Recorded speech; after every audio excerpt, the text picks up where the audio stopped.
Bienvenido a un nuevo contenido de Uninorte.co. No olvides suscribirte a nuestro canal.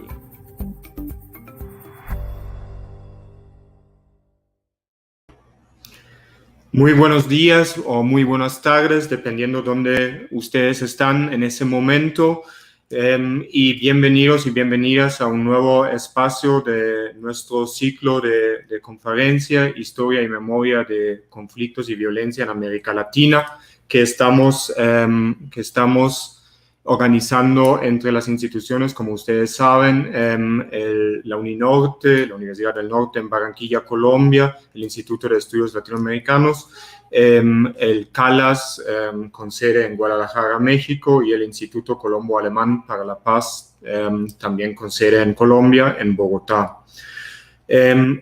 Hoy vamos a tener un invitado del sur de América Latina, del Uruguay, el doctor Aldo Marchesi, quien es historiador de la Universidad de la República en Uruguay y que recibió su maestría y su doctorado en historia por parte de la New York University en Estados Unidos.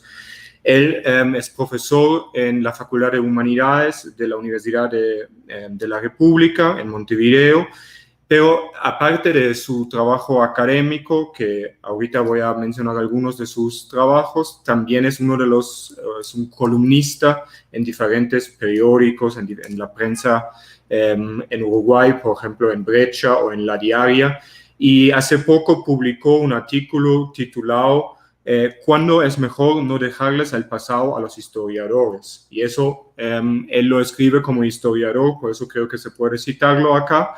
Y eso creo que también es uno de los puntos, aparte del trabajo académico, nuevamente repitiendo, también es un intelectual público que interfiere en los debates en Uruguay y en otras partes. Pero en su trabajo académico, y eso es el tema que hoy nos interesa, quisiera mencionar algunos de los libros que también muestran la trayectoria de los temas o algunos de los temas que está trabajando Aldo Marchesi. Por un lado es un libro, El Uruguay inventado, la política audiovisual de la dictadura, reflexiones sobre su imaginario, que ya hace como algunos años lo publicó en Uruguay.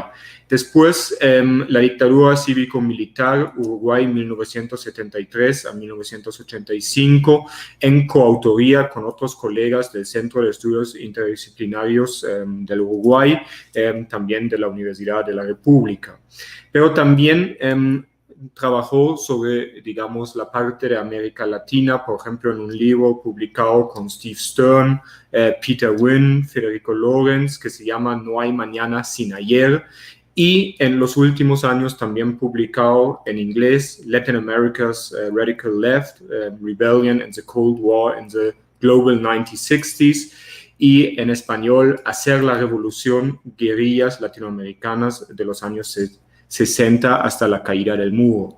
Y eso último seguramente también va a ser parte de lo que nos va a contribuir hoy en ese día, en esa tarde de hoy, en su ponencia, en su presentación titulada La violencia revolucionaria entre el autoritarismo y la emancipación, ¿cómo es recordar la revolución en tiempos no revolucionarios?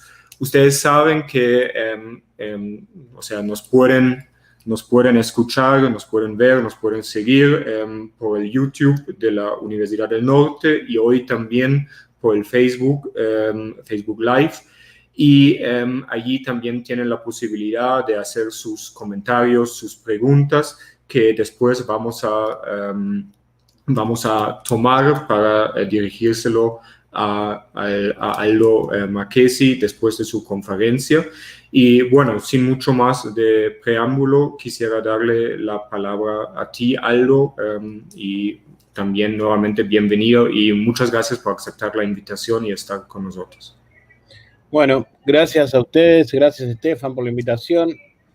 Para mí siempre es interesante poder charlar de los temas que yo he venido trabajando.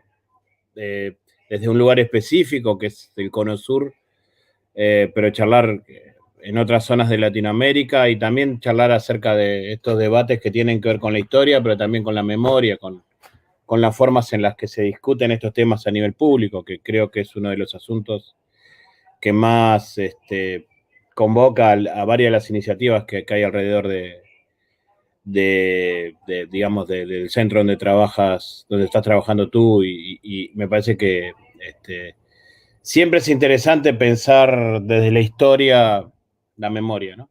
Un poco esto que decía, que vos citabas acerca de un artículo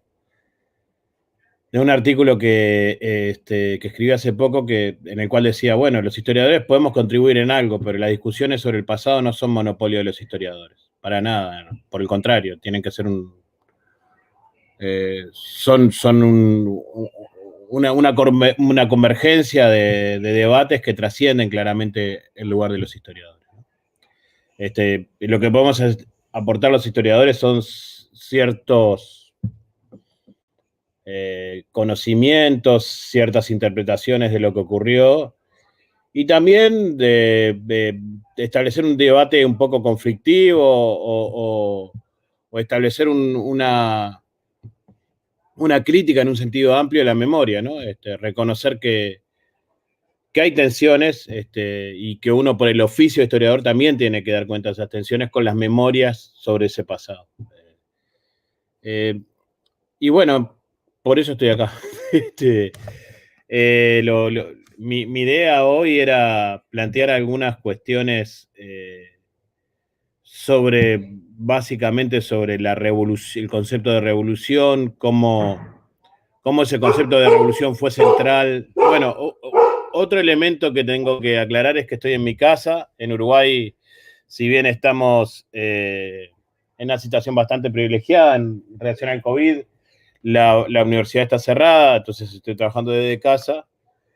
Y esto es una nueva normalidad un poco extraña. Hay que convivir con mi perro y a veces con mi hijo, que ahora está tranquilo, pero de repente pasa por atrás. Así que seguramente van a escuchar algún ladrido de perro, lo lamento, pero no, es una variable que no controlo. Decía que la idea era discutir algunos conceptos que tienen que ver con la idea de revolución en los 60, fundamentalmente en los 60 y 70, en el contexto de la Guerra Fría latinoamericana y fundamentalmente en el Cono Sur, ¿no? Creo que algunas de estas ideas están en diálogo con procesos que ocurrieron en Colombia en ese periodo, pero yo no voy a hablar de Colombia. Pero creo que algunas de las cosas que voy a plantear pueden habilitar conversaciones posteriores en torno a qué cosas pueden ser útiles para pensar el proceso colombiano, el proceso histórico y también las discusiones acerca de la memoria en Colombia. Pero tengo muy claro que incluso el propio asunto de la violencia es radicalmente diferente. La conformación de procesos políticos violentos es realmente diferente entre lo que ocurrió en el Cono Sur y lo que ocurrió en Colombia. Esto es simplemente como una advertencia. Por lo cual, también hay que poner una advertencia acerca de los riesgos de la generalización. Bien, entonces yo traje una breve presentación, un PowerPoint para trabajar. Un poco el título de la presentación da cuenta de esto. Creo que quedó la presentación, que el título era más largo, pero lo resumí en esto. El asunto central es el problema de la revolución en un contexto histórico concreto, que es el de la Guerra Fría latinoamericana. Es un momento donde la idea de revolución tiene significados específicos. Fundamentalmente, si bien hay quienes establecen una dialéctica entre revolución y contrarrevolución que se puede datar desde la Revolución Mexicana en adelante en la historia de América Latina, creo que el ciclo que se inicia en el 59 es un ciclo, con la Revolución Cubana, es un ciclo que genera significados particulares acerca de una idea de cambio radical asociado con dos conceptos que son el antiimperialismo y diferentes formas de construcción de sociedades igualitarias, más o menos socialistas. Eso en todo caso después lo veremos. esta idea de revolución está también asociada a un momento particular donde la Guerra Fría contagia a Latinoamérica de una forma muy intensa y donde ya no se puede hablar de la Guerra Fría como un fenómeno externo, sino que vemos que los actores latinoamericanos son actores dentro de la Guerra Fría, ¿no? Y este concepto de revolución ha sido sometido a debates en el campo intelectual, en el campo de la memoria y en el campo de la historia, ¿no? Y esta tensión que yo inicialmente planteo no es ingenua. Esta pregunta que digo entre la liberación y el autoritarismo, en realidad podría decir entre la revolución y o el autoritarismo, va a recorrer un poco toda mi exposición. ¿En qué medida esa violencia revolucionaria está asociada a paradigmas, a ideas que tienen que ver con la emancipación, con la liberación de los individuos, de los sectores sociales más oprimidos? Y en qué medida también esa propia práctica revolucionaria instaura prácticas que tienen que ver con formas autoritarias que claramente no son liberadoras, o en principio podríamos decir que no son liberadoras, ¿no? Esta tensión ha sido, insisto, parte de los debates en el campo intelectual, en el campo intelectual en un sentido amplio, digamos, en los debates en la prensa, en el campo historiográfico y también en la discusión pública, ¿no? Entonces, esto es un poco el punto de partida y ahora voy a empezar a tratar de exponer un poco lo que quiero decir con esto. Lo primero que quería usar era un pequeño texto que está relacionado a una anécdota que me parecía bastante interesante para ilustrar cierto estado de la memoria en relación a esta experiencia revolucionaria de los 60. Esto que tienen aquí es un texto escrito por un filósofo argentino en el 2004, en el marco de un debate intelectual que se da en Argentina acerca de los legados de la violencia revolucionaria, donde un conjunto de filósofos intelectuales de la generación de los 60 abren una discusión acerca del significado de la violencia revolucionaria de los 60, pero esa discusión se abre básicamente en el siglo XXI, en el 2004. Y esto es a partir de un episodio donde se habla de que un guerrillero mató a otros 2 guerrilleros en un contexto, en el marco de un conflicto interno dentro de una organización guerrillera, ¿no? Oscar del Barco, que es un filósofo que había participado de esa organización guerrillera, hace un juicio muy categórico, ¿no? En el cual termina el texto, digamos, lo podría leer rápidamente, dice: ¿qué diferencia hay entre Santucho, Firmenich, Quieto y Galimberti por una parte y Menéndez, Videla o Macera por la otra? Si uno mata, el otro también mata.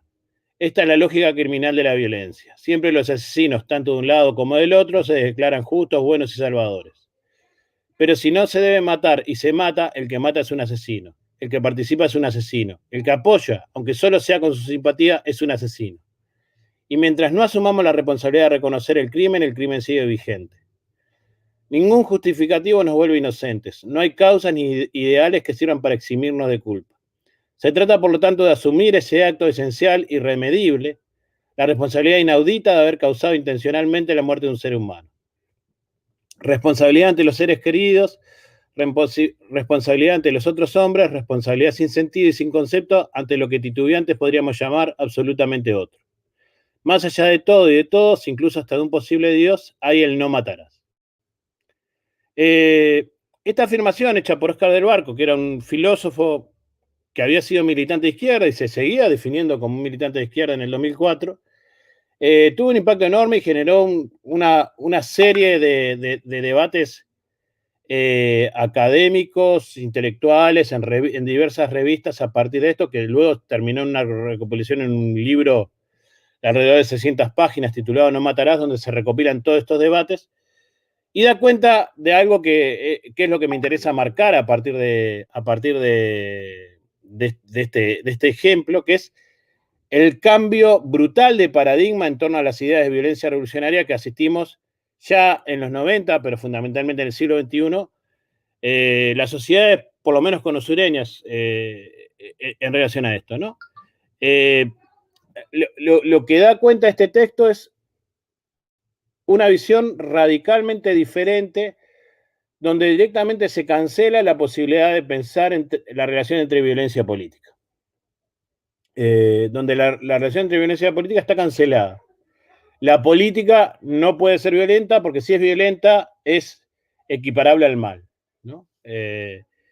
Y esto, si bien no me interesa discutirlo en términos de filosofía política o en términos de ética política, me interesa pensarlo en términos de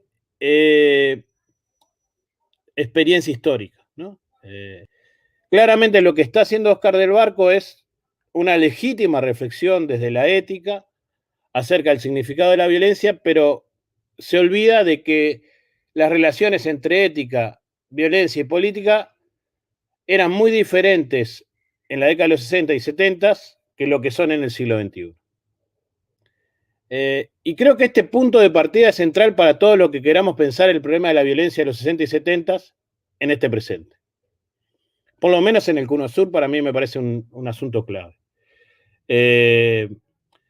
Creo que incluso en otras zonas, en Colombia creo que es un poco diferente, pero en otras zonas del mundo hay algo similar. Hay una anécdota muy interesante de un historiador italiano, Alessandro Portelli, que hace historia oral de los partisanos, y en un texto cuenta que en la década de los 90, un partisano estaba contando sus historias épicas de lucha contra el fascismo en una escuela secundaria, y un estudiante levanta la mano y le pregunta, ¿pero usted alguna vez mató a una persona? Y el partisano queda anonadado y no sabe qué responder ante la repetición de la pregunta, ante la insistencia. Dice, sí, efectivamente maté. Y entonces el estudiante le responde, entonces usted es un asesino como cualquier fascista.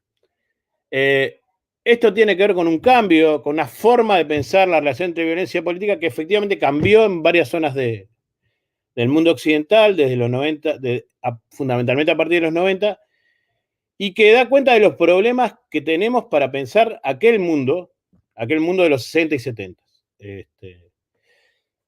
Y creo que eso es un punto de partida claramente para el historiador, pero no solo para el historiador, sino también para las sociedades, para pensar acerca de ese pasado, ¿no? Tal vez hay dos asuntos que me interesan marcar como diferencias en términos epocales, que por lo menos desde los 90 esto empieza a aparecer con mucha fuerza. Hoy estamos viendo un momento histórico,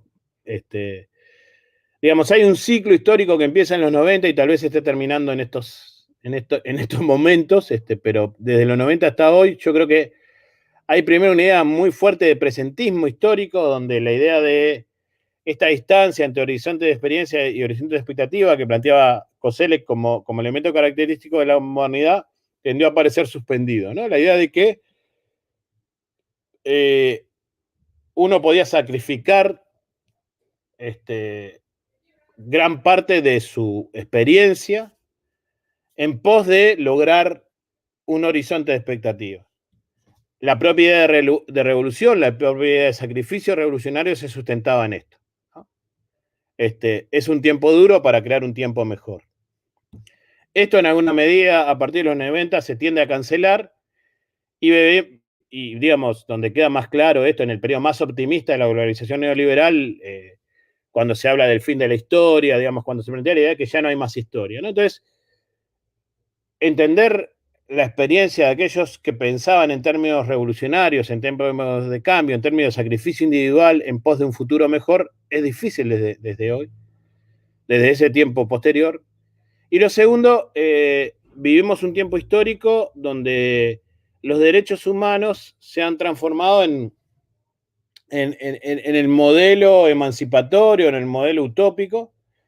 Y esta noción de derechos humanos es una noción relativamente ambigua, que va variando, tiene significados particulares en cada país, en cada región del mundo, pero que de alguna forma también tiene un elemento fuertemente condenatorio de la violencia, ¿no? insisto, todo esto no lo estoy planteando en términos valóricos, no estoy haciendo un juicio de valor, simplemente estoy tratando de marcar una distancia entre el periodo de los 60 y 70 y lo que ocurrió después, y cómo lo que ocurrió después también nos dificulta entender lo que pasó antes. Bien. Entonces, tenemos los historiadores concretamente, pero también podríamos extender esto a las sociedades. Tenemos ciertos problemas para entender aquel tiempo histórico. Por lo menos, y esto insisto, creo que acá hay una diferencia importante en la experiencia colombiana a la experiencia del Cono Sur, porque en alguna medida esa diferencia epocal que yo estoy marcando no es tan clara en Colombia como sí es en el Cono Sur, ¿no? Yo decía que hay un problema epistemológico que tiene que ver con el anacronismo, cómo evaluar la revolución en un tiempo que no es revolucionario, ¿no? Esto creo que claramente se puede plantear para el Cono Sur, donde a partir de los 80, en el contexto de las transiciones democráticas, el problema de la violencia política prácticamente se va a ir terminando. No quiere decir que se va a ir terminando porque estas sociedades son maravillosas ni nada por el estilo. Se va a ir terminando porque directamente las organizaciones guerrilleras son derrotadas y no hay intentos de rearmar esas organizaciones guerrilleras. Donde esto va a tener mayor duración va a ser en Chile, pero ya a fines de los 90 esas organizaciones van a estar prácticamente destruidas, aunque quedan algunos espacios menores, ¿no? Entonces, acá creo que hay una pregunta que es una pregunta histórica, que es una pregunta que nos debemos hacer siempre los historiadores con cualquier periodo histórico, que es reconocer la diferencia en el tiempo histórico, ¿no?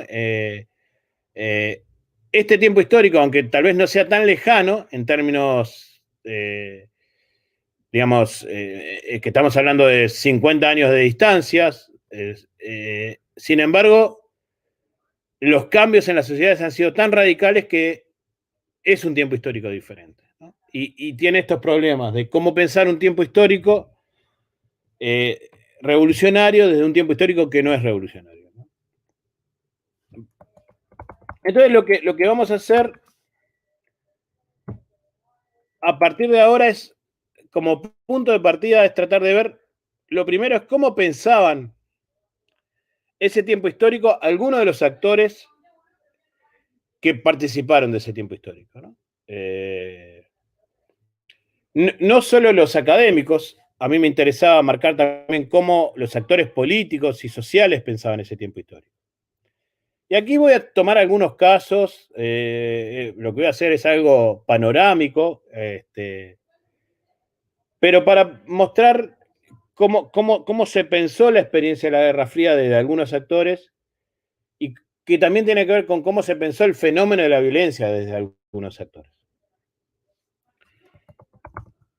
El primer caso que a mí me interesaba mostrar es el de un actor que en realidad no tiene que ver con los revolucionarios, podríamos decir que está en la antípoda, que son los militares. En el Cono Sur, pero en realidad esto tampoco es ajeno a otras zonas de América Latina, que pensaron el problema de la revolución en los 60s y el problema del cambio, ya de los 50s, pero mucho más en los 60s, como una amenaza externa, ¿no? Esto tiene que ver con algo que es ultra sabido, ultra trabajado, que es aquello que varios autores han denominado como la doctrina de la seguridad nacional. En gran medida, las hipótesis de guerra de los ejércitos en gran parte de América fue que estos países estaban viviendo una amenaza externa de un enemigo externo que estaba asociado con la idea de comunismo, subversión, y que esa amenaza debía ser respondida con una mayor participación de las Fuerzas Armadas en la política interna, con el desarrollo de métodos contrainsurgentes y con el desarrollo de la participación política. Digamos, esta argumentación es la que llevó a luz en el Cono Sur, claramente es la que justificó el ciclo de dictaduras que existieron en el Cono Sur. Y también es una primera forma de no solo esto tiene consecuencias políticas, prácticas, también es una forma de empezar a explicar la historia de lo que está pasando, ¿no? Yo simplemente traje un libro de mi país, que es un libro escrito por las Fuerzas Armadas Uruguayas, que me parece un libro muy representativo de esta forma de concebir el problema de la violencia en América Latina durante la Guerra Fría. El libro se llama Testimonio de una nación agredida. Y básicamente lo que es el raconto de las agresiones comunistas sobre el Uruguay. En la tapa aparece la Plaza de la Bandera, que es una plaza que está en el centro de la ciudad, que es una plaza que se crea en homenaje a los caídos por la subversión durante la dictadura. Es una suerte de altar patriótico. Y en este raconto de la agresión a la nación, es muy interesante la periodización que el libro hace. El libro empieza en 1848 con el Manifiesto Comunista. Este es el primer momento, es un libro como de 600 páginas, y básicamente lo que hace es contar la historia del marxismo y el anarquismo en el mundo y ir mostrando cómo eso va llegando hasta Uruguay, ¿no? Para culminar con una narrativa sobre los 60, donde un conjunto de actores que incluso no son marxistas son descritos como amenaza a la nación. Sectores de la Iglesia Católica, técnicos desarrollistas, partidos, sectores del centro político uruguayo, todos rodeados de la infiltración marxista, ¿no? Entonces, digo, esto es una forma de explicar la violencia en la Guerra Fría, donde la revolución es respondida con una contrarrevolución que es mucho más violenta y que justifica el uso de mecanismos radicalmente violentos en la cultura política uruguaya. Si bien el libro no explicita los métodos de tortura, los métodos de encarcelamiento desarrollados por los militares uruguayos, en alguna medida deja abierto la idea de que la amenaza al país es tan grande que justifica un recurso a la violencia excesiva, ¿no? Y esto es bastante explícito el libro en esto, ¿no? Y es algo que en realidad no aparece solo en el caso uruguayo. Entonces, acá tenemos una narrativa, una forma de contar lo que ocurría con la tensión entre revolución y contrarrevolución en los 60, donde la justificación de la contrarrevolución estaba pensado en clave nacionalista.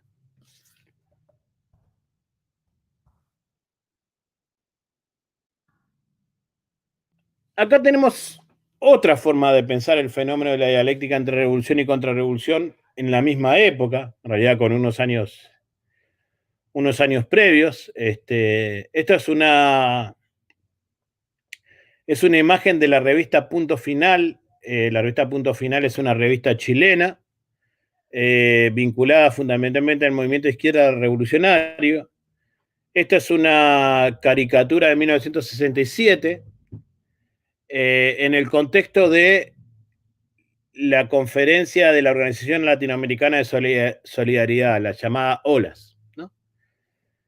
Esta conferencia que se da en La Habana en 1967 es el primer momento donde donde, digamos, toda la izquierda latinoamericana participa de esa conferencia. Tal vez sea uno de los pocos momentos donde las izquierdas latinoamericanas logran, no todas, pero la gran mayoría de las izquierdas latinoamericanas participan de esta conferencia, logrando romper las escisiones clásicas entre comunismo, socialismo, anarquismo,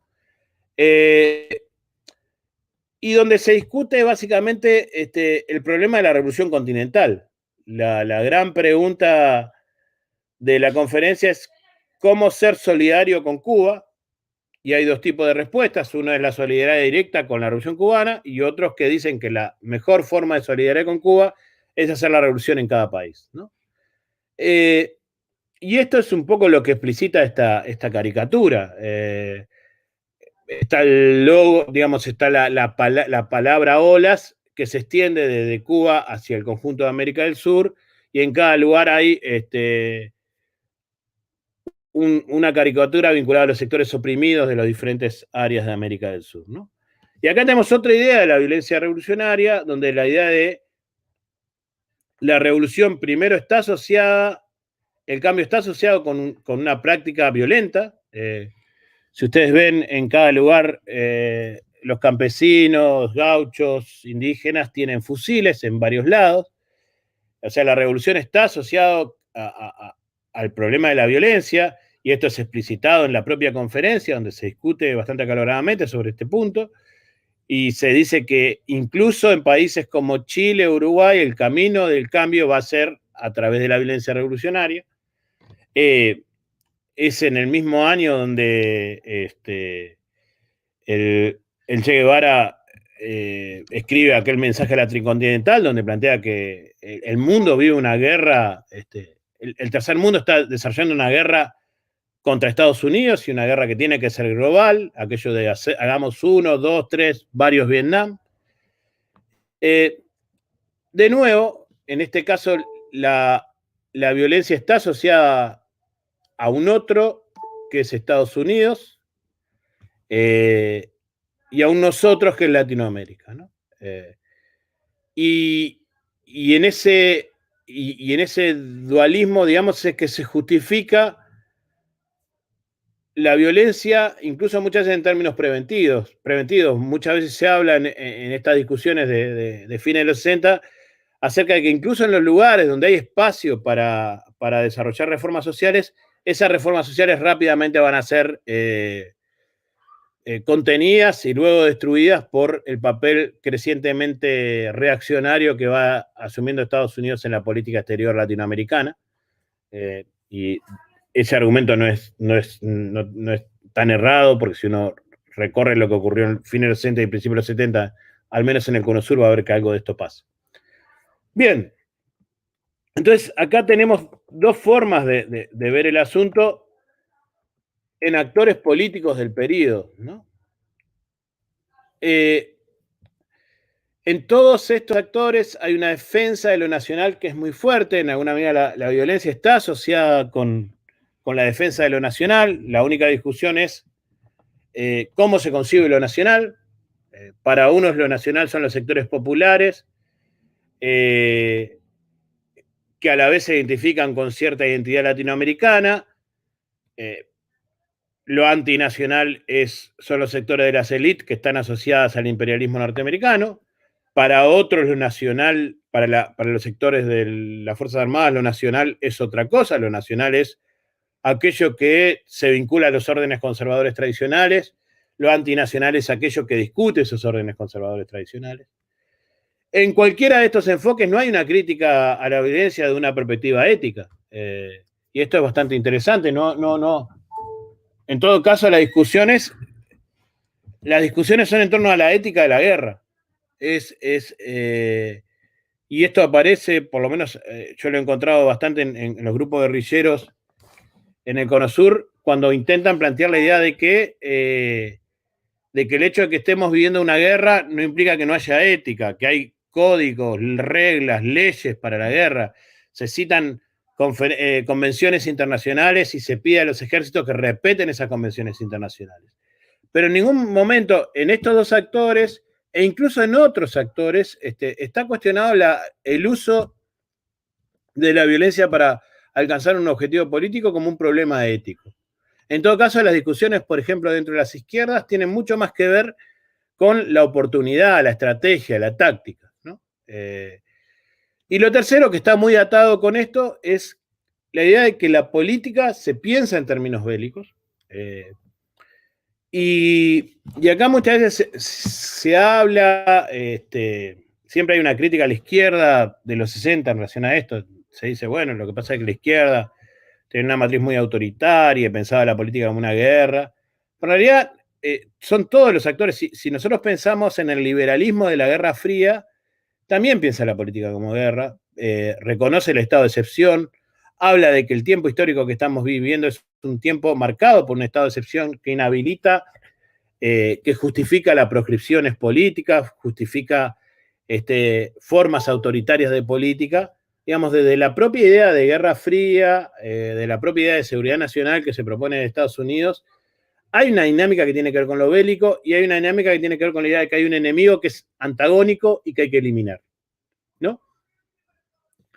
Entonces, estas ideas acerca de la política como guerra están muy presentes en una variedad de actores del periodo. Entonces, decíamos, en relación a los actores del periodo, la violencia en relación a la política está mucho más naturalizada y pensada como parte del repertorio de acción colectiva que lo que podemos tener nosotros en perspectivas posteriores. También, si seguimos repasando esto que ocurre en los 60s y 70s, podemos ver lo que pasaba en la academia. En la academia, inicialmente el problema de la violencia en relación a cómo explicar, por ejemplo, en la sociología de la modernización norteamericana se trabajaba estos asuntos y fundamentalmente para explicar qué era lo que estaba pasando en varios países donde había una emergencia de violencia revolucionaria, que esta sociología de la modernización de tono más conservador se negaba a conceptualizar como política, ¿no? Entonces, muchas veces estaba el argumento de la anomia social, ¿no? De que había una serie de libros, pero acá pongo algunos de los más representativos de ese tono de época, la idea de que los países que están viviendo modernizaciones aceleradas, esas modernizaciones generan cortocircuitos, generan problemas que en alguna forma ambientan a que ciertos sectores populares reaccionen de forma violenta, ¿no?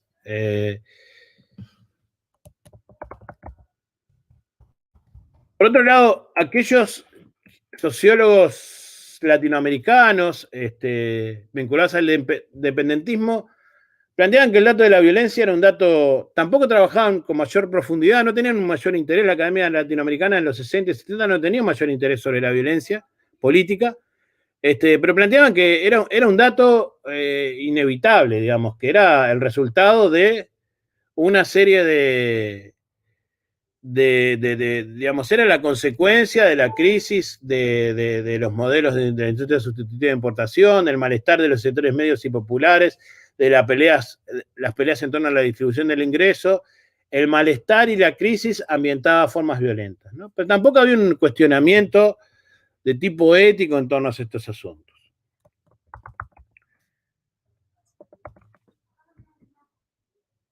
¿Cuándo es que empieza a cambiar esto, por lo menos en el Cono Sur? Fundamentalmente en el contexto de los 80s, ¿no? ¿Qué pasa en los 80s? Bueno, la sociedad del Cono Sur sufren procesos autoritarios extremadamente radicales en sus prácticas violentas y en sus prácticas violentas estatales. Podemos decir que esos procesos autoritarios son mucho más radicales en términos del uso de la violencia que lo que había sido el uso de la violencia por los grupos guerrilleros de los 60s. Claramente esto me parece que no, aunque suene polémico, no es nada polémico, digamos, en términos de asesinatos, en términos de torturas, en términos de transformaciones radicales en la vida de la gente, ni lo que hizo Montoneros, ni lo que hizo Lerp, ni lo que hizo el MIR chileno, ni lo que hizo Tupamaros uruguayos puede ser comparable con lo ocurrido con las dictaduras argentina, uruguaya y chilena, ¿no? De hecho, esas prácticas estatales radicalmente violentas, que por algo también pasaron a ser consideradas como terrorismo de Estado. El propio concepto de terrorismo de Estado intenta invertir la justificación de los militares. Los militares decían, estamos aquí para defender a la sociedad del terrorismo, y se construye esa categoría para decir, en realidad lo que están haciendo son sociedades basadas en el terror. Una de las transformaciones radicales que genera es que efectivamente el problema de la violencia revolucionaria prácticamente va desapareciendo. Y en este sentido podríamos decir que ese terrorismo de Estado fue eficaz en perseguir y destruir estas expresiones de protesta violenta. Eficaz a costos éticos y sociales, con costos éticos y sociales enormes, ¿no? Pero lo que tenemos a fines de los 80, a principios de los 90, es que todas estas expresiones de violencia revolucionaria de izquierda tienden a desaparecer.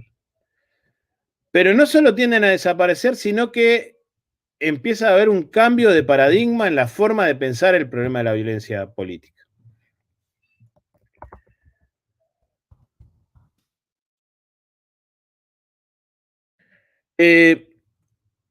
Y este cambio de pensar la forma, ese cambio de interpretar y pensar la violencia política, tiene que ver con muchos aspectos, pero me gustaría marcar dos. Uno, la consolidación de la democracia liberal como régimen político indiscutible. Nosotros en los 60, en cualquiera de estos países, las democracias políticas estaban en profundas crisis. Sin embargo, en los 80 renacen en alguna forma como, y mucho más en los 90, se consolidan como regímenes políticos indiscutibles que no son susceptibles de plantear,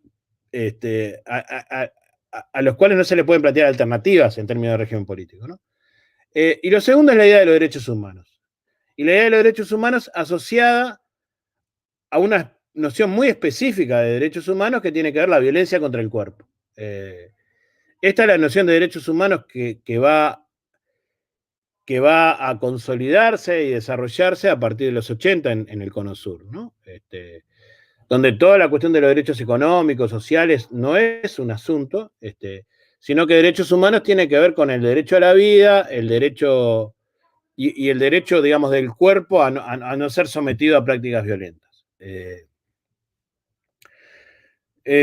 Yo aquí puse una frase de un trabajo de un historiador norteamericano, Greg Grandin, que es un trabajo sobre las comisiones de verdad, donde piensa las comisiones de verdad en el contexto de los 90, justamente de este momento optimista del liberalismo político, donde en alguna medida muestra una convergencia entre ese discurso de las convenciones de verdad y ese momento optimista del liberalismo político, ¿no? Y lo segundo que muestro es un caso concreto donde esto me parece que aparece muy claramente, es el informe Nunca Más de la CONADEP en Argentina. El informe Nunca Más de la CONADEP en Argentina es el informe sobre los desaparecidos que hace el primer gobierno democrático luego de la dictadura. Y aquí se instaura una idea muy fuerte que luego se llamó la teoría de los dos demonios, digamos, la idea de que ¿por qué cayó la democracia?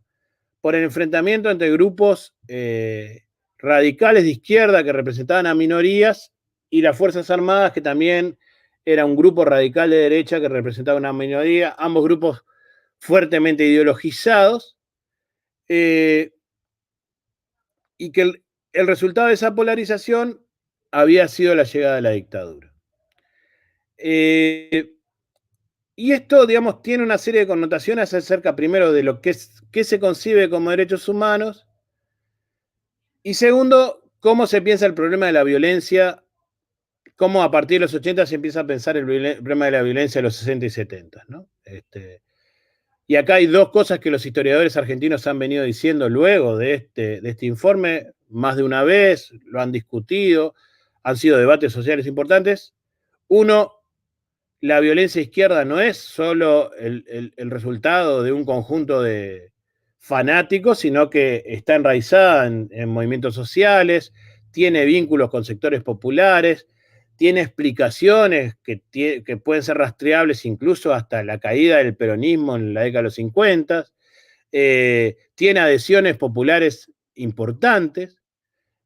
Sin embargo, todo eso queda cancelado a partir de los 80, porque no hay posibilidades de pensar esto, ¿no? Lo segundo, incluso esto mismo puede ser dicho acerca de la dictadura. Las dictaduras tampoco son un fenómeno de militares fanatizados.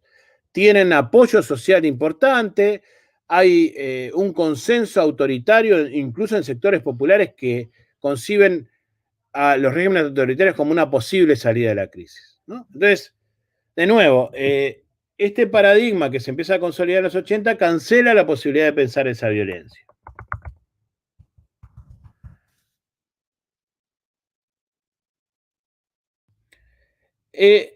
Y de las perspectivas académicas también se empieza a plantear se empieza a plantear, se empieza a ver los 60 y 70, pero de una perspectiva que también en alguna medida tiene que ver con lo que yo llamo, citando a un historiador francés, el anacronismo controlado. ¿Qué quiere decir con el anacronismo controlado? Se empiezan a hacer preguntas acerca de esa experiencia de los 60 y 70, de los marcos, de las miradas que los habitantes de los 90 y del nuevo siglo tenemos acerca del pasado, ¿no? François Dawes plantea que ese anacronismo controlado muchas veces es útil para mirar el pasado, pero que hay que ser consciente de los límites de ese anacronismo controlado. Ok. Que hay que ser consciente de los usos de ese anacronismo controlado, ¿no? Y ahí tenemos casos que resultan interesantes, digamos, por un lado, hay enfoques que hablan de, básicamente lo que se encargan es de denunciar el antiliberalismo de los 60 y 70, pero de una mirada donde el liberalismo está fuertemente consolidado en los 80, o si no,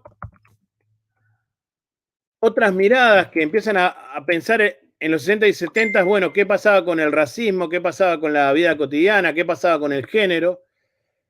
Aquí es simplemente un proyecto que se desarrolla de historia oral para pensar esos asuntos, pero de nuevo, donde las preguntas centrales de los 60 y 70 parecen ser abandonadas en función de otras preguntas que tienen mucho más que ver con otro tiempo histórico.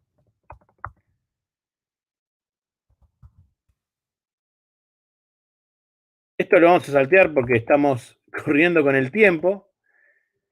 Entonces, ahí me gustaría detenerme un poco más en esto, ¿no? ¿Cómo hacer para pensar un tiempo histórico que es diferente al tiempo histórico en el cual vivimos, ¿no? Y acá el desafío de los historiadores es enorme, porque realmente muchas veces las miradas que se hacen desde la sociedad, incluso de la propia historia, tienen que ver con este ejercicio de anacronismo controlado, pero que inhabilita pensar el problema del cambio social en las formas que fue concebido en el periodo histórico de los 60 y 70, ¿no? Estamos hablando de un periodo histórico. Estamos hablando de un periodo histórico donde el tema fue fundamentalmente concebido en términos socioeconómicos, y sin embargo muchas veces vamos a pensar esos asuntos desde perspectivas que tienen que ver con los derechos políticos, los derechos humanos, la raza, el género, que en alguna medida resultan subsidiarios a cómo se pensó el problema del cambio social en ese periodo histórico.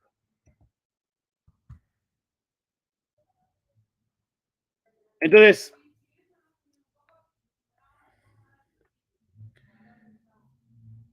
me parece que para pensar ese periodo es necesario un mayor compromiso con los testimonios de época, un mayor acercamiento, si se quiere, hermenéutico, con entender que ese pasado es un pasado que es un otro, entender que ese pasado no se puede juzgar con los mismos ojos de nuestro presente y asumir esa distancia histórica. Por último, yo quería plantear un asunto, porque ya se me acaba el tiempo directamente, ya no, tengo que saltear varias diapositivas, pero siguiente, estamos viendo todas cosas de las que no voy a hablar. Ahí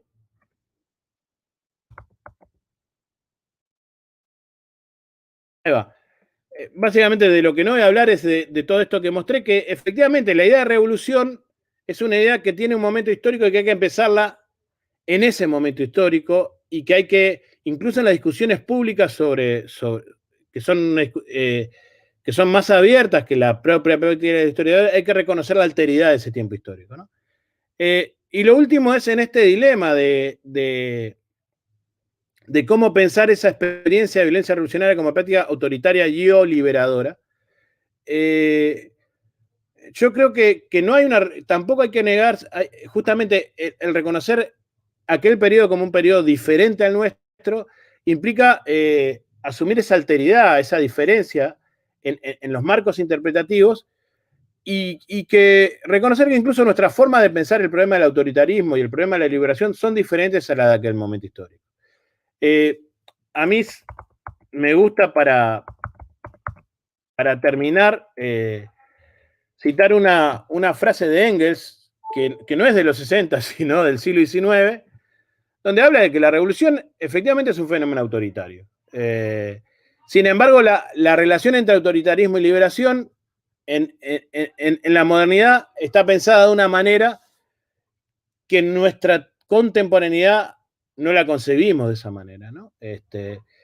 Y yo creo que esto de reconocer ese tiempo como un tiempo diferente implica reconocer que tal vez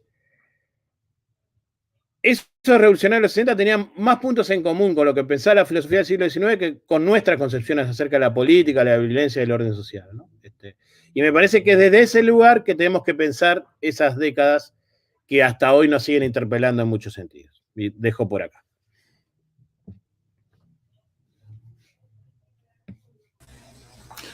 Muchísimas gracias, Aldo, y disculpe por haber, digamos, ahí ejercido el control del reloj, pero también ya tenemos como varias preguntas, varias inquietudes. Antes de mencionar, o sea, mi propuesta sería que tomamos como 3 en una primera ronda y después seguir charlando. Pero también me parece como interesante ese planteamiento de ver los diferentes tiempos históricos, pensar en esa idea del anacronismo controlado como una forma como acercarnos a esa cosa que quizá no es tan lejos en el tiempo, pero sí parece que es otro, o quizá es otro tiempo. Ahí hay como una de las preguntas que planteó el Jorge Sierra, que es básicamente la pregunta: ¿cómo reconciliar el rol del revolucionario que asesina por defender ideales comunes con el pueblo?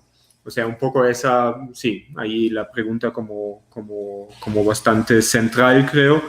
Hay como otra que creo que esa fue como una cosa que quizá también saltaste un poco, preguntando en forma un poco más abierta por parte del coorganizador Roberto González de la Universidad del Norte sobre la vía chilena al socialismo. Entonces, allí, ¿en qué sentido? Ahí es como un poco diferente.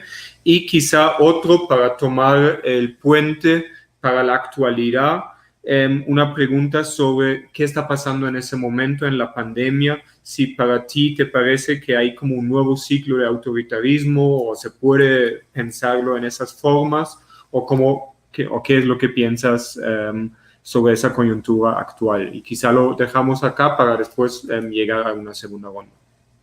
Bien. En realidad la primera pregunta es una pregunta extremadamente difícil de responder y los ejemplos que planteaba al inicio de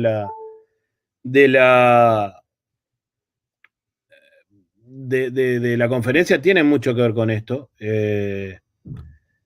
Tal vez creo que en el caso colombiano hay un problema o diferencia importante y que es una pregunta que yo dejo abierto, que si toda esta argumentación que yo hago para el caso del Cono Sur es pertinente para el caso de Colombia. Si efectivamente hay dos tiempos históricos reconocidamente diferentes, en el cual todos los actores reconocen de que el tiempo de los 60 y los 70 y las formas de ver la política en los 60 y los 60 son diferentes a las formas de ver la política de hoy. Eso en el Cono Sur yo creo que es algo relativamente consensual entre derechas e izquierdas. Yo no tengo tan claro si eso es así en la experiencia colombiana. Eso sería lo primero. A la hora de pensar esto de cómo reconciliar el rol del revolucionario que asesina por defender ideales comunes con el pueblo. Porque si es así, yo creo que el camino es hablar de los 60s y 70s con cierta... Muchas veces las estrategias de estos actores ha sido negar el pasado, no hablar del pasado, no abrir el pasado. Y yo creo que un camino es abrir el pasado, es justamente dar cuenta de que en ese periodo se pensaba en estas cosas, la violencia era parte de un marco ético y bueno, y aunque sé que en términos políticos muchas veces eso es difícil, pero yo creo que muchas veces también es necesario. Es necesario poner en discusión mucho más los 60 y dar cuenta de la complejidad de los 60 y 70. Lo segundo, me parece que es reconocer en los casos de que exista, y en los casos de que no exista, es otro asunto, pero reconocer una ética de la violencia revolucionaria, si es que hay. En el Cono Sur, en varios casos, hay un reconocimiento de que se ajusticiaron personas, pero no se torturaba. Digamos, que había una ética para ejercer la violencia, que había un marco para ejercer la violencia, que la violencia no era un fenómeno irracional. Pero, insisto, esto depende mucho de las sociedades de las que estamos hablando y cómo se vivió esa violencia en las diferentes sociedades.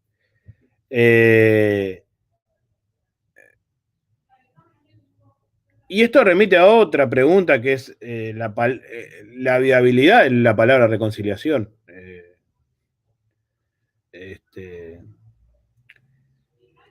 Digamos, soy muy cuidadoso de lo que digo porque realmente soy muy consciente de las complejidades del caso colombiano, donde además de estos procesos políticos, la violencia estuvo vinculada a otros procesos sociales, económicos, pero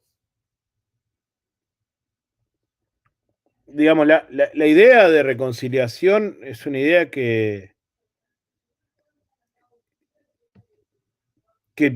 sobre la cual, por lo menos en la experiencia del Cono Sur, uno tiene sospechas si es una idea viable, ¿no? En todo caso, lo que es más viable es poder entender que las sociedades tengan una mejor comprensión del pasado, que las sociedades tengan cierta empatía a los procesos y a los diferentes actores y entender las lógicas que se vivieron en ese pasado. Pero esta idea del gran abrazo, de un encuentro último, definitivo sobre ese pasado, parece muy, muy, muy, muy compleja. Digo, pero es. Yo en alguna forma la pregunta la respondería con,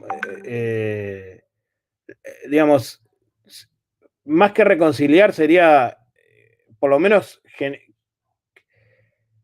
que ese revolucionario que asesinó por defender ideales comunes con el pueblo, que por lo menos a nivel social se entienda en qué estaba pensando ese revolucionario. Me parece que, y en eso la historia tiene una utilidad. Cuando digo en qué estaba pensando, que se entienda la lógica de ese actor político de los 60, que hacía eso de los 70 o incluso de los 80, en el caso colombiano, que se entienda en qué estaba pensando, por qué hacía eso, y que no es, y que las representaciones de la violencia no queden únicamente en expresiones del mal absoluto, que creo que es uno de los problemas que hemos tenido para pensar la violencia de esas épocas, que es que todo aquel que desarrolla una práctica violenta es un ser malvado, pero en realidad hay historias políticas, sociales, que explican, incluso explican las violencias estatales. Y me parece que en eso, y en esto tengo una visión muy defensora de mi corporación, que son los historiadores tenemos mucho para decir, porque justamente es mostrar de que esas personas que optaron por la violencia no eran enajenados mentales, no eran tipos que incluso viniendo de lugares con desarrollo intelectual, con sofisticación teórica, terminaban haciendo opciones que tenían que ver con la violencia. Y bueno, y en todo caso hay que poder reconstruir eso. No sé si para lograr una reconciliación, pero sí para lograr un entendimiento de por qué se toman ciertas opciones. Me parece que es eso. No sé. A mí se me ocurrió, digamos, para poner un ejemplo paradigmático, de América Latina, pero que es Camilo Torres. Uno ve un intelectual, miembro de la élite, de las élites de la sociedad colombiana, sociólogo, sacerdote, porque esa persona termina optando por la violencia revolucionaria. Bueno, ahí hay, no hay un mal absoluto, no hay irracionalidad, no hay locura, hay un pensamiento y hay que poner ese pensamiento en ese momento histórico, ¿no? Y creo que eso, no sé si ayuda a reconciliar, pero por lo menos ayuda a un mejor entendimiento, que es lo relevante. En relación a la segunda, perdón, sí, en realidad es la segunda porque la tercera es la pandemia. No tuve tiempo para ir, calculé mal el tiempo, me extendí mucho al principio, pero efectivamente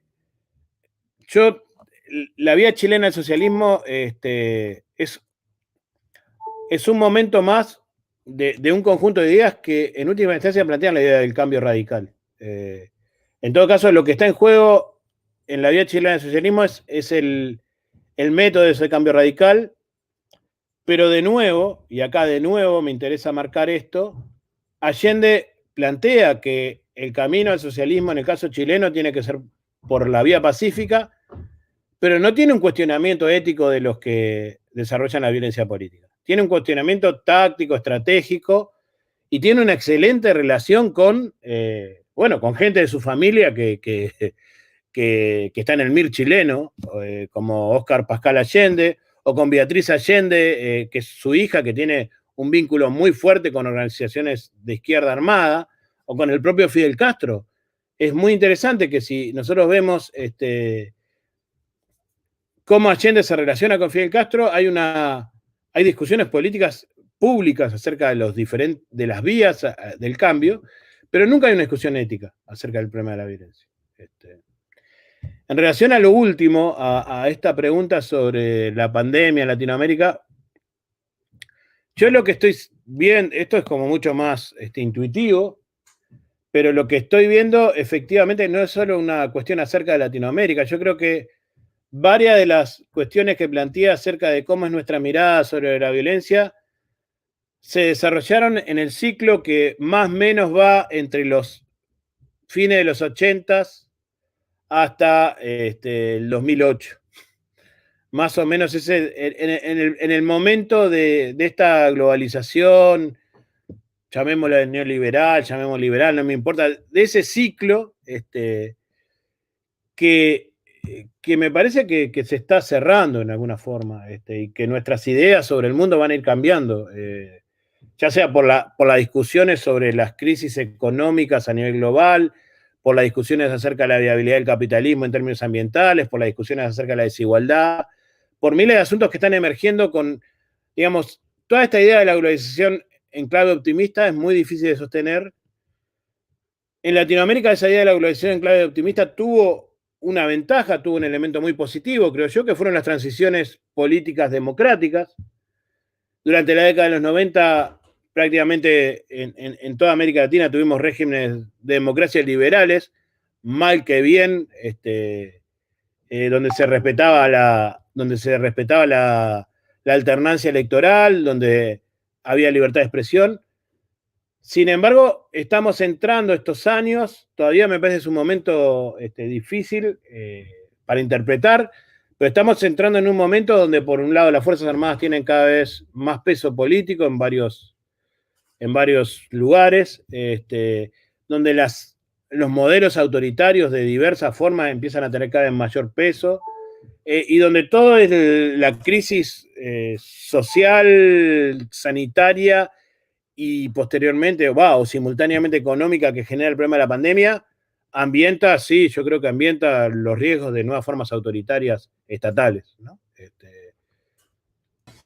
Pero es todavía un panorama incierto y ojalá esto de la pandemia habilite otras cosas. Lo que pasa es que todavía no estamos viendo esas otras cosas. Claro. Bueno, hay como muchas preguntas en las redes, entonces voy a seguir con 3 preguntas más. Una de Manuel Ruiz, que pregunta, ¿puede pensarse la violencia revolucionaria como una forma específica de construcción de violencias legítimas, supongo? ¿Los estados no hacen lo mismo? Después hay una pregunta por parte de Enrique Arias, que entiendo un poco así, que uno podría preguntarse qué tan anacrónicos son los movimientos sociales o incluso actuales, o incluso preguntando si eso del anacronismo realmente es tan así. O sea, la pregunta es qué queda de los ideales revolucionarios del siglo XX en los movimientos progresistas actuales. ¿Hay conexión? Y una tercera por parte de Margarita María Vélez, pregunta si se podría considerar como violencia política la violencia que se expresa en la calle, en la barricada, es decir, se transforman también sus formas y los espacios en los que se ejerce. Bueno, son muchas. Tienen más. Y grandes. E importantes, digamos. La primera no la entendí del todo bien, pero si la violencia revolucionaria sí es legítima, como la violencia de los estados sí es legítima, en todo caso la discusión es sobre la legitimidad de la violencia, digamos, ¿no? Y yo creo que lo que por un tiempo se canceló es la posibilidad de reflexión crítica sobre la violencia. Se canceló, no se pensó el problema. Creo que los historiadores que veíamos, por ejemplo, veíamos la década de los 60 y otros que veían periodos anteriores, veían que en la modernidad la violencia es un fenómeno, la discusión sobre la legitimidad de la violencia es un fenómeno central. Y sin embargo, desde los 90 en adelante, nosotros vemos sociedades que son cada vez más, por ejemplo, donde la fuerza del Estado es cada vez más violenta, porque eso es lo paradójico de todo esto, donde los estados son cada vez más violentos, por ejemplo en Latinoamérica, donde,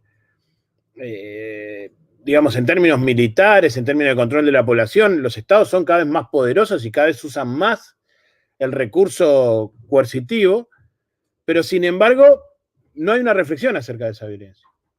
Y acerca de la legitimidad de esa violencia, de cómo frenar esa violencia. Eso parece no estar presente, ¿no? En todo caso, lo que me parece es habilitar más las preguntas, no para reivindicar formas de violencia que evidentemente parecen no haber sido muy efectivas, no es mi interés ese, ¿no? Sí, me parece que todas esas reacciones violentas de los 60 habrían preguntas que tienen que ver con la legitimidad del Estado, por ejemplo, y que siguen siendo preguntas. De hecho, creo que esto, en relación a la tercera pregunta, que le voy a poner como segunda, creo que efectivamente hoy hay nuevas formas que se podría usar el término violencia para describir todo un ciclo de protestas que estamos viviendo a nivel global, y que son formas disruptivas, y seguramente, desde mi punto de vista, mucho más inteligentes que aquellas formas de los 60, pero que de alguna forma interpelan la violencia del Estado, que son todas estas formas de insurgencia en la calle que uno ve en el Líbano, que uno ve en Santiago de Chile, que uno ve en Francia, que vimos hace poco en Ecuador, digamos, ese tipo de prácticas que son, en última instancia, son formas de discutir el problema de la violencia estatal y cómo se responde a esa violencia estatal. Sobre la pregunta del anacronismo y la relación entre los 60s y los movimientos sociales actuales, es una pregunta extremadamente amplia y yo no pretendo hacer una reivindicación de los 60s, digamos, una oposición entre los 60s y el hoy. que algunos intentan hacer, digamos, de la lógica de reivindicar los 60 por un programa de cambio social frente a hoy, un programa de cambio social más general frente a hoy, un programa de cambios parciales o eso. Yo no, me parece que no tengo una respuesta clara sobre. Creo que hoy en varios países también parte de esos movimientos sociales van configurando nuevas ideas más totalizadoras de la política como existían en los 60, ¿no? Y es interesante cómo reacciona la derecha a esos nuevos movimientos sociales. A mí siempre me llamó la atención cómo el bolsonarismo, pongamos en Brasil, habla de los feministas como comunistas, ¿no? Como que son todo parte de lo mismo, digamos. Y esa visión de la extrema derecha es iluminadora de lo que significa en alguna medida eso. Porque para ninguna feminista se va a encontrar en los movimientos de izquierda de los 60, va a encontrar como que son lo mismo. De hecho, van a criticarlos por ser patriarcales, etcétera, etcétera. Sin embargo, desde la extrema derecha se ve como que son lo mismo. Y bueno, y eso me parece que quiere decir algo, ¿no? Que hay continuidades que tal vez los propios actores no pueden ver, pero desde afuera se ven. Pero es una respuesta muy abierta. Ok, como ya te dije, hay como más y algunos más, algunos que van un poco hacia la perspectiva más metodológica, o sea, si la historia oral, si los testimonios son fuentes importantes, pero si al mismo tiempo, y eso pregunta Julián Andrés, si al mismo tiempo esos actores, por ejemplo, o justifican o niegan lo que ha pasado, entonces no nos quedamos hasta cierto punto corto. Una segunda pregunta que yo la veo un poco vinculado, que es de Jochen Kemner del CALAS, que uno de los organizadores también, que pregunta o hace referencia a la violencia en los grupos revolucionarios que ejercieron intrafilas, o sea, dentro de los grupos revolucionarios, y si allí ves que hay como autocuestionamiento, si se habla de eso. Y quizá también podríamos poner otra que de hecho puso dos preguntas, Kevin Guerrero. Una es cómo entender los límites de la violencia en un contexto que difiere del entorno ideológico del momento, y no sé si la segunda está vinculada, pero pregunta sobre el caso colombiano y cómo se puede entender que en Colombia no hubo esos gobiernos, si se quiere, progresistas de izquierda o como uno quiera. Sí, quizá un poco esa pregunta.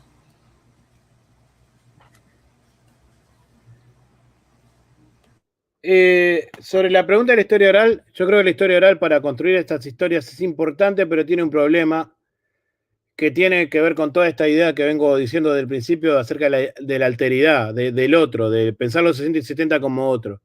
Si nosotros pensamos los 60 y 70 como un otro, tenemos que asumir que los relatos que nos cuentan los testimoniantes desde hoy no son un otro.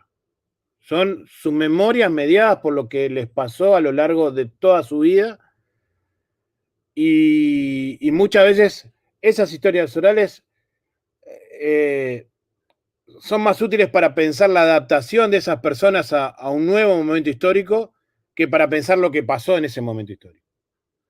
Yo creo que para pensar ese ciclo creo que es importantísimo trabajar con fuentes escritas. Escritas o audiovisuales, no me importa, lo que voy con fuentes que son del periodo, porque me parece que hay un contraste ahí central, que el cambio histórico, como vengo diciendo, ha sido tan radical que muchas veces esas propias personas no pueden no pueden hacer el ejercicio de ponerse en aquel momento histórico. A nosotros nos ha pasado en Uruguay hay un proyecto que estamos estudiando la economía en los 60 y estamos trabajando sobre la economía, sobre los economistas, sobre aspectos académicos, técnicos. No estamos hablando ni de violencia, ni de ni de revolución, aunque varios de estos economistas sí participaron en organizaciones políticas, pero estamos hablando de economía, pero hasta para hablar de economía, hay entrevistas que la gente termina llorando. ¿Y qué quiero decir con esto? La intensidad de esos 60 es tan fuerte y afecta a tantos campos que estos economistas, que varios, por ejemplo, después vinieron en neoliberales, para hablar de ese periodo histórico, tienen dificultades enormes, aunque incluso varios de ellos no hayan tenido experiencias excesivamente traumáticas. Tal vez se fueron al exilio, pero algunos ni se fueron al exilio, digamos. Sin embargo, entonces, el problema de la historia oral me parece es que está bien, pero tiene que ser complicada, confrontada con otro tipo de fuentes que sean del periodo. En eso tengo como cierta devoción por los papeles, digamos, por lo que está escrito en ese momento, por lo que se sintió en ese momento, por lo que se vio en ese momento, ¿no?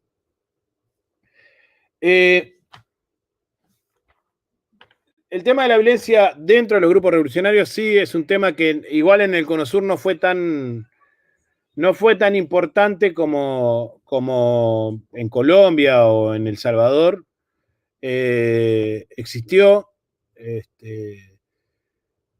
Y bueno, el punto de partida de esta conferencia tiene que ver con una discusión que era sobre el problema de la violencia dentro de las organizaciones, pero ha habilitado cierto debate.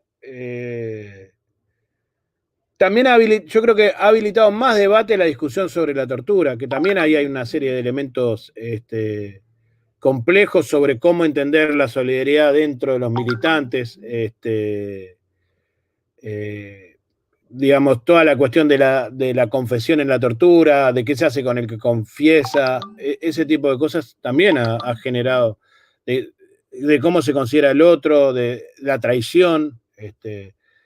De a poco es algo que se ha empezado a hablar en algunos testimonios. Todavía es difícil, pero ha aparecido ese tipo de reflexión. Eso. Después, lo último sobre el tema de los progresismos. No hay una respuesta definitiva de por qué acá pasó lo que allá no pasó. Lo que sí me parece interesante que yo en el libro planteo una suerte de hipótesis de que en alguna medida todo el movimiento de los derechos humanos habilitó a que la experiencia de violencia revolucionaria de los 60 fuera contada, hablada. Fue todo un periodo donde eso se fue procesando a nivel social y que los progresismos en alguna forma, progresismos que incluso en algunos casos tuvieron como líderes a militantes políticos de los 60, como es el caso de Dilma Rousseff o de Mujica, tienen que ver con que ese momento de los derechos humanos de los 80 y 90 posibilitaron hablar de eso, ¿no? Y un poco esto que venía diciendo hace un rato, de explicar por qué esa gente había tomado las acciones que había tomado, ¿no? Y eso fue como la antesala que habilitó a los progresismos, o que limpió en alguna forma la carga de que esa violencia era una violencia de criminales, de asesinos, ¿no? Eso. Y quizá para cerrar quisiera poner dos preguntas más, una más sobre el contexto nicaragüense y otro sobre el uruguayo. Sobre el contexto nicaragüense, es como después de cuando los sandinistas llegaron al poder, un proceso de reconciliación nacional, y eso quizá también como una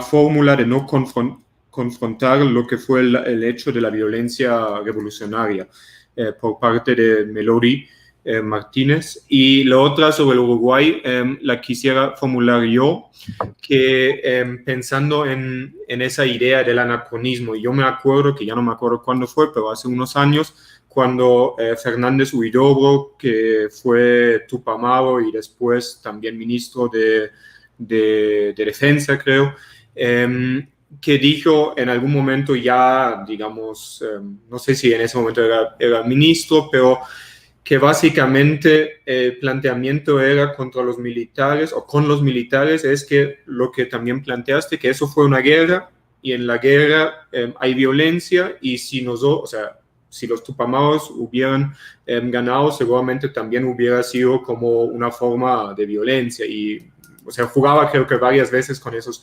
esos puntos. Y allí pensando en tu planteamiento, entonces allí porque hubo un escándalo, por supuesto, eso justamente nos muestra, digamos, que el señor Fernández Huidobro se quedaba en su tiempo y el resto cambió. Allí vemos esa forma, digamos, del anacronismo que estabas hablando, que nos hace tan difícil entenderlo no como una cosa absurda, loca del señor. Sí, sobre Nicaragua y la reconciliación, la verdad no tengo mucho para decir. Conozco ese proceso, pero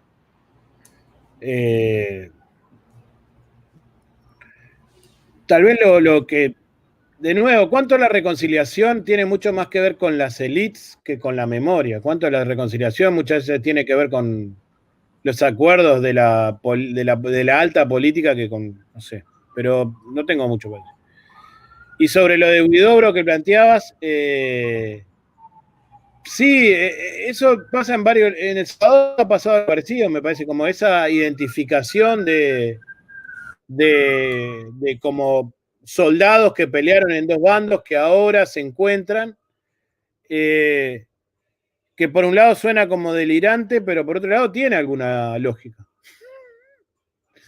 Es cierto que esos dos actores en los 70s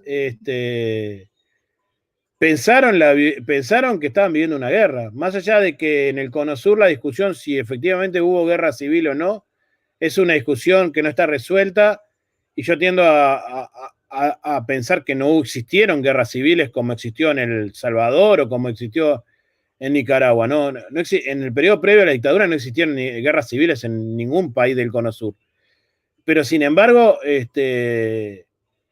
los actores que participaban en organizaciones guerrilleras, ellos pensaban que estaban viviendo una guerra revolucionaria. O sea, uno lee los documentos y ellos están viviendo digamos, en su mundo político están viviendo una guerra revolucionaria. Y los actores, los actores del ejército piensan que están viviendo una guerra también, donde los subversivos no son solo los guerrilleros, sino son un montón de movimientos sociales, movimientos políticos, iglesias, etc. Entonces, yo creo que efectivamente esta idea de que estaban viviendo una guerra es una idea que marcó a muchos de esos actores hasta hoy. Y uno lo ve en mucho menor medida en organizaciones guerrilleras, en ex-organizaciones guerrilleras, pero lo ven muy claramente en varios de los ejércitos, ¿no? Donde eso también está muy presente. Y donde también es un problema histórico, digamos, donde también hay que hablar de cómo se formaron esos soldados, de cómo, porque eso es otra parte que no era parte de esta conversación y esta charla, pero es otro asunto, digamos. Efectivamente, las instituciones militares fueron formadas para pensar a la sociedad en clave de guerra y para ver a la sociedad como una amenaza, y no es solo un problema del mal absoluto, es que esos soldados fueron formados para pensar esto, ¿no? Entonces, también la historia ahí también ayuda. Muchísimas gracias. De paso nos diste otro tema para quizá no ese ciclo de conferencia, pero para el próximo que seguramente habrá. Pero aquí no quisiera decir mucho más que agradecerte por tu conferencia, por responder las preguntas a todos ustedes del público, por supuesto también por estar en ese espacio, por plantear sus preguntas y comentarios.